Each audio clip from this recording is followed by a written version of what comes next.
Hello, friends. I'm so excited because today we're going to be speaking with Randy Ingermanson. He's the genius behind the Snowflake Method. So I'm so excited that you're here, and I hope that you enjoy this interview. Let's hop into the interview. I'm so glad that you are able to chat with me today and everything. I really enjoyed the Dummies book that you wrote, and then also your Snowflake Method book. When I went to your page, I saw that you have the newer one out about the scenes, which I haven't read that one yet. So I'm excited to read that one. Good, yeah. They're all good books, I think, in their own, each for its own purpose. Yeah, I really enjoyed them. I thought they were very good. So thank you for writing them. You're welcome. Perfect. So first of all, can you tell me a little bit about yourself and your books? that could take I know it's a big question, like big questions. Well, I'll get the true confession out of the way first. So I have a PhD in theoretical physics. Oh, cool. But not the usual road to writing novels. Yeah. But when I wrote my PhD thesis back in like 1986, which is a long time ago, I wrote it really fast because I had this very organized method of writing. I started with what's the central idea that I'm trying to, what's the problem I'm trying to solve with this thesis, okay? And now, what are the steps I'm going to take? 2 or 3 steps, and what are each of the sub-steps for those sub-steps? And now let me just explain how I did each of those and solve the problem. And to me, that was just a very logical way to do it, divide and conquer. Well, fast forward a few years, I decided, in my infinite wisdom that, anyone can write a novel, right? Because after all, I can read a novel. And this is like believing that you can fly a jet plane because you have ridden in one. Oh, yeah.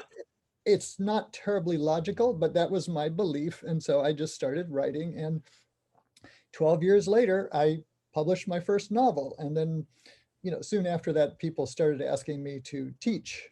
Okay. Right? Because once you've been published, everyone assumes that you actually know something. And so they ask you to teach at conferences. And, soon enough, I started teaching on how I organize myself to write books. And, to my complete astonishment, first of all, lots of people thought it was a good idea.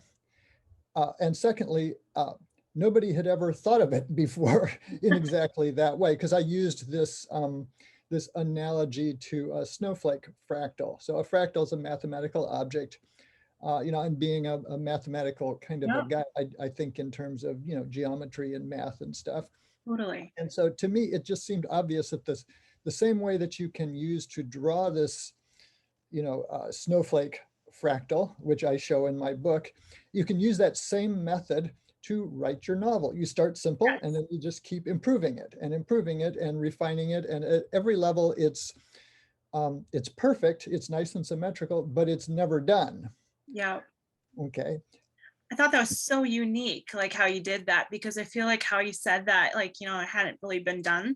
Like, I totally believe you. I agree with you on that. I haven't found anything like that. And I just have to throw that in, like back in 2017 is when I originally found the Snowflake Method, and I printed it out, and I still have the sheet from 2017 that I have highlighted. Yeah, well, I'm just astounded at how many people, this resonates with, because for me, I just kind of tossed that out there as here's how my math brain thinks about it. And, that page you referred to on my my website at advancedfictionwriting.com, I have a page on the Snowflake Method that's been viewed something like 6.5 million times. I don't know if it's the robots that really like it, but that has made me really, really famous all around the world. And, I get emails all the time from people saying, wow, this really just opened my eyes. I never thought about it this way, and it's made it possible for me to achieve my dream. Yeah. And so people will send me their books that they wrote using the Snowflake method. That's so And of cool. course, not everyone thinks that way. And I don't want anyone to imagine that I believe this is the only possible way to write a novel. Yep. Because, Stephen King, you may have heard of him. Yep. He's written a few books. Yep. He writes his book using what people call the seat of the pants method, which is fine. It works for him and it works for millions of other novelists. Write their novel. They just sit down and type and Yep. they come up with a story. And for me, I would run screaming from that. I'd stare at the blank page and be frozen and never be able to write. But when people like Stephen King, seat of the pants writers, when they hear about the Snowflake method, they say, that sounds boring. That's like, it seems like, by the time you finish all this stuff planning your novel, you've chewed all the sugar out of the gum. And so there's just different kinds of people. Yep. But as it turns out, there are a lot of people in the world who like to have some sort of a plan before they jump in. Yeah. Okay. And for those people, the Snowflake method really resonates. And so I hear from them, and it just always makes my day when someone says, I got my book published, or Yep. in one case, a woman in Nigeria, Oh, uh, cool. writing in Nigeria, was able to publish in the West, in the US. She's, Oh as my far as we gosh. know, she's the only Nigerian writer who lives in Nigeria who publishes in the West. There are some Oh my Nigerian God. writers in living in the UK or in the Yeah. US who publish in the US, but she used my method and Yep. very quickly got an agent, sold her a 2-book series, got them published with Hyperion, so a major Okay. publisher, and her first novel won the Africa Commonwealth Prize in the debut category Oh in my where it was gosh. published. And I was just, wow, that's really cool, Oh my goodness. So it makes me happy that this works for so many people. And of course, some people say, I hate the Snowflake. I don't like it at all. It doesn't work for me, but my husband's an engineer and he read it and he says that makes perfect sense to him. Yep. So I think a lot of engineers would probably like it because it's quite logical, and it has Yep. the appearance of being left-brained, Oh yeah. but really it's more a balanced left brain, right brain thing, where your Mhm. left brain is saying, here's the plan for how we're going to write the book.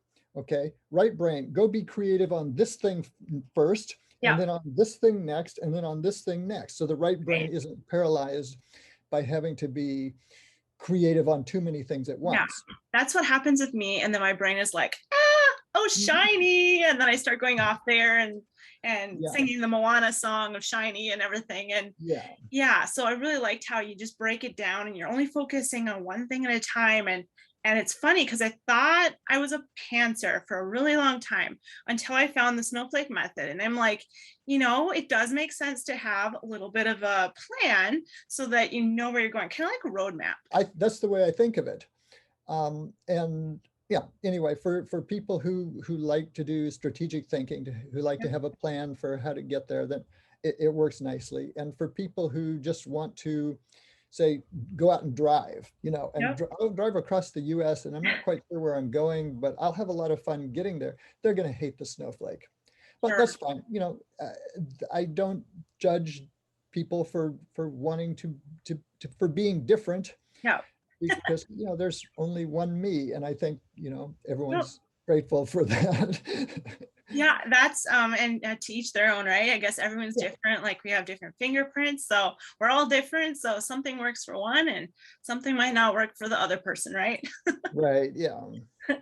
Oh, that's cool though. No, I've really enjoyed the Snowflake method, and I'll get into another question a little bit later about the Snowflake method, kind of to have you introduce that. But what originally made you want to be an author? What was it? I think I was suffering from a delusional disorder, as I said, that I could just write a novel. And Yeah, everyone wants to write a novel, right? yeah, When I was in 7th grade, I would think I wanted to be a novel, or maybe it was 11th grade, I forget exactly, but somewhere in high school, I thought, yeah, I like reading. It would be really cool to write novels, but I think really it was in graduate school. I was studying for my prelims, which is, first year of graduate school, you have to pass your preliminary exams to be allowed to stay on. Right. Okay. And so I was working 8 hours a day, and it was Christmas vacation. I was just grinding away, studying and doing practice exams and stuff. And at the end of one day, I just went out to the bookstore and I bought a book by Robert Ludlum. It was a spy novel. And it Yeah. was the first spy novel I'd ever read, The Moderisi Circle, 530 pages. And I, basically consumed that thing whole. I finished it at 3 a.m. I go, man, this is a cool book. This is the kind of novel, sort of, that I would like to write. I want to write spy novels. And eventually I decided, I had a certain place that I wanted to write my spy novels in, which was first century Jerusalem. I Now, don't ask love why. that. Yeah. That's so Some people would- different. I love that. Some people would say, okay, that's completely nutty. Those people aren't in my target audience. It's the people like, Yeah. when they say, oh, that sounds cool, I would like that. That's my target audience. I'm in my target audience. I would want to read that book. Right. And so I just decided, yeah, I could write that book and it'd be really fun and cool, and and I'll make billions of dollars and I can retire and all that. That's, There again, you go. delusional thinking, Yeah. because that doesn't happen to anyone unless their initials are J.K. Rowling, right? And, Yeah. Yeah. or James Patterson. I think those are probably the two billionaire authors. Wow. Yeah. But most of us do less well. But the bottom line is, if you really have it in your blood to be a writer, if you just really enjoy creating story worlds and stories and characters, the pay isn't that big of a deal. Mm-hmm. Now I've actually done reasonably well financially from my novels, and also reasonably well from my books on how to write novels, but Good. it's not really the point. The point is to the creative process. If you enjoy creating things, building sand castles, even though you know that the waves are going to come in and knock it all down, then you'll do it whether you get paid or not. And I think that that's a very human thing that people have been doing for thousands of years, ever since Totally. Homer, and so people have been telling stories, and long before that, actually. And there's a reason for it, because story does something. Reading stories, hearing stories, does something for humans. It teaches us how to live. And I talk about that actually in the one book you haven't read, which is how to write a novel, how to write a dynamite scene Okay. using the Snowflake Method. I talk about what is the function of story in our lives. What is it that, why do we want stories? And if you understand that, then you can write stories that fulfill that deep need that humans have for consuming stories. That is so cool. Yeah, I love that. I mean, even if you think back to like sitting around the campfire a long time ago and in the West, and they're sitting out there telling stories, like that spoken story, even stories are so important. So I love that you mentioned that. That is so good. Yeah, Love stories in some sense teach the tribe how to thrive. So in, I think, chapter 1 of that book, I talk about, in antiquity, our ancestors, lived out, in the bush in Africa, and when a tiger comes along, you have to know how to kill a tiger, right? Yeah. Who teaches you how to kill a tiger? You don't pick it up by trial and error, right? You don't want to make mistakes when a tiger is threatening the village. You don't want to make a mistake killing the tiger. You need to know how it's done. And the way it's taught is through story. When you go out to kill the tiger yourself, and maybe you're a 13-year-old kid and you're the youngest man in the village, and the tiger sees that you're the weak link in the circle that's coming at you, okay, you need to know, you need to have lived through the experience of killing that tiger, because the tiger is going to come for you. Yeah. Okay. How will you have lived through that experience? You have lived through it 1,000 times, because you heard the tale of the tiger told in your village. And so the tale of the tiger teaches you how to survive, and it teaches your tribe how to thrive in the face of adversity. Mhm. And even if we no longer have tigers, we still need stories about killing tigers. Yep. Maybe it'll be a different kind of a tiger if you're in the Yep. corporate world, or, spy novels, right? The Yep. tiger is the other side, right? The bad guys, right? Right. Story builds what I call emotional muscle memory in us. It teaches us not to back down in the face of the tiger, whatever it may be. Yes. When you're there, the tiger is 50 yards away and it starts running at you. You have 1 second to make the key decision in your life, which is, I will not turn around and run. Yep. If you turn around and run, the tiger will kill you. Okay, but that's your natural instinct. Every fiber in your body says, turn and run, drop, hide, do something. Okay, that's the exact wrong thing to do. You need to face the tiger, throw your spear or whatever weapon you've got at it, and take your chances. You might kill the tiger might kill you, but it's your only chance. And you need to know that. You need to have lived that 1,000 times so that when push comes to shove, you don't think. Because in a crisis, your brain is much too slow. It needs to be your muscle memory telling you, here's what to do in this case. Here's how to do the right thing. If you're working in a large corporation and your boss comes to you and tells you to do something that you know is ethically wrong, you have 1/10 of a second to make the decision to say, that's wrong. We're not going to do that. I resign if you insist that I do that. People all the time make the wrong decision because they don't have that emotional muscle memory inside them to do the right thing. They didn't watch enough stories, on TV of people doing the wrong thing. That's what story does for us in a nutshell. Yeah, I love that. And that just that's such a good analogy of it, I think.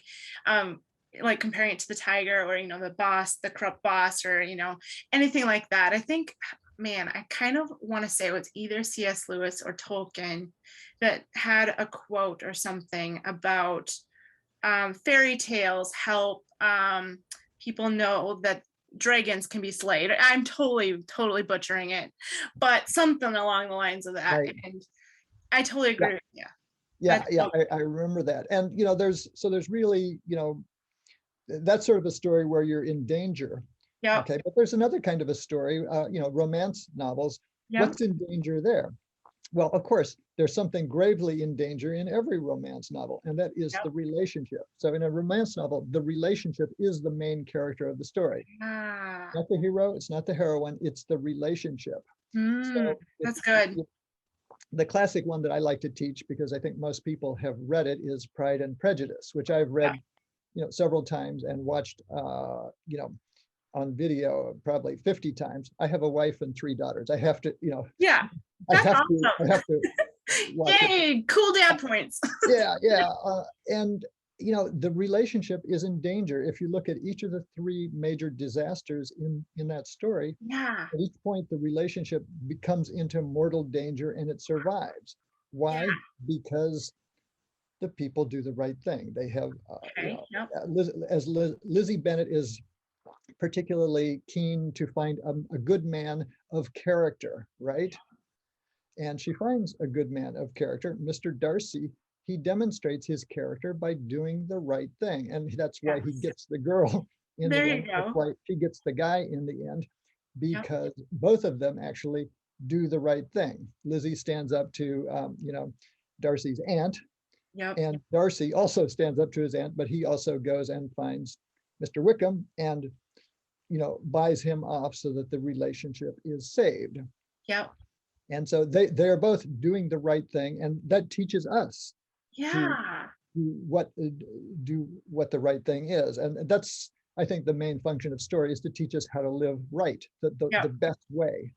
And I'm not trying to talk in terms of a moralistic way, but just good solid ethics. What is the right way to live to achieve happiness in life? That's what stories teaches us how to do. And we only have one life, but there's so many stories in books. So if you read countless books, you're living more than one life. Yes. I've killed not many tigers, but lots of orcs. Hey, there you go. That's really good. Right, right. And, at the end of the Lord of the Rings, Gandalf tells the hobbits, don't you understand? This is what you've been trained for. You need to learn how to stand up for yourself and Yes. to, stand up to evil. Oh, That's the whole point of this yes. tale. Um, That's so wonderful. Yeah, I love that. Oh my gosh, this makes me excited to continue. Let me ask you a couple more questions here, and then we'll get on to I'm really enjoying this, by the way. You've got so much knowledge with this, so it's fun to chat with you about it. What kind of inspires you to write right now? this current story that I'm working on, every time I think about it, I go, yeah, this is, I got to make this work somehow. Yep. So, there's an old saying. Somebody asked a novelist, a famous novelist once, how often do you write? And the novelist says, well, I write whenever the spirit moves me. And the spirit moves me every day. Yes. Okay, so yeah, if you just wait till you feel like writing, till you emotively feel like, yes, today is the day that my story is all going to come together and I'm going to do amazing things and stuff, you're going to write maybe once every 3 months. Yeah. But if you just sit down and say, the spirit is going to move me, and it's going to move me because my hands are now on the keyboard. Yep. Spirit, go to it. And you know what? When you do that, the spirit moves you every time, Yeah. every single time. That's wonderful. Yeah. Yeah. Now you may be stuck as far as the story, but you can always start typing and say, I'm stuck with my story, and here's the reason why, and just keep typing. Oh, that's a Now, good idea. when you don't know what to do, Yep. you can always ask someone for advice, right? But what if you have no one to ask for advice? Well, you imagine that somebody comes to you with the same problem, and now you give them the advice Yeah. for their problem, but now you're talking to yourself. So basically, you're playing both sides of this chessboard here. Yeah. I need help. Okay, here's the help here's what Yeah. you should do, and that works amazingly effectively. Okay. That's For great. for whatever reason. I don't know why that works, but it does work quite well. It's easier to solve someone else's problem than your own. It is. So treat yourself as someone else. There you Come go. to yourself, and make supplication and say, I need help, and then get that help. So, what drives me every day is, okay, I don't know if you can see my calendar here on the wall. You see that Oh, yeah, calendar up there? I do. It's Yes.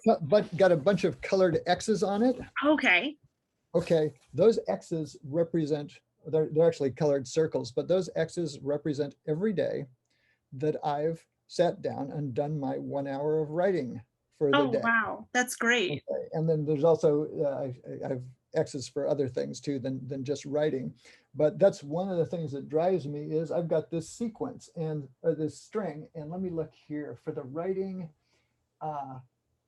Yesterday was day 643 in a row. Oh my gosh. You haven't broken the chain. That's really good. Now, I do allow myself, if I'm sick, Yep. that doesn't count, okay?